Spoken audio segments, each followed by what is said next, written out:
Alors que l'équipe de France s'apprête à affronter le Panama à la Coupe du Monde féminine, l'entraîneur Hervé Renard pourra compter sur le soutien de sa femme, Viviane Dieye. Avant d'être avec le sélectionneur des Bleus, la belle brune a été en couple avec un autre entraîneur bien connu, tragiquement décédé en 2013.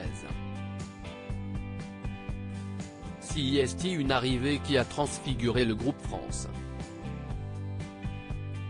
Alors que les problèmes s'accumulaient depuis plusieurs années avec Corinne Diacre, la Fédération française de football a pris la décision de la remplacer à seulement quelques semaines de la Coupe du Monde féminine. C'est finalement Hervé Renard, qui n'avait jusqu'ici aucune expérience dans le football féminin, qui a été choisi pour la remplacer. Un visage bien connu des amateurs de football, notamment en Afrique, où il a entraîné plusieurs sélections, du Maroc au Ghana en passant par la Zambie. S'il est connu pour être un homme à poigne et qui ne mâche jamais ses mots, Hervé Renard est plutôt discret sur sa vie de famille. Pourtant, il vit une belle histoire d'amour avec Viviane Dieye, une superbe brune originaire du Sénégal.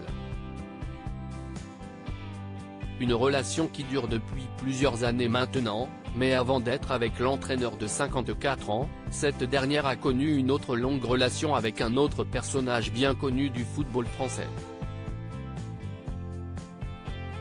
En effet, elle a partagé la vie de Bruno Metsu, footballeur français, puis sélectionneur de différentes nations.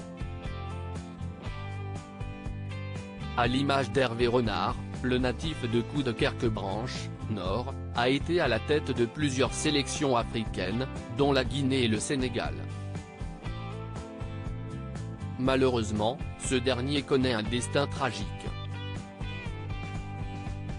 Une mort tragique à seulement 59 ans atteint d'une grave maladie, celui que les Africains avaient pris l'habitude d'appeler le sorcier blanc, pour ses bons résultats, a dû mettre un terme à sa carrière d'entraîneur plus tôt que prévu.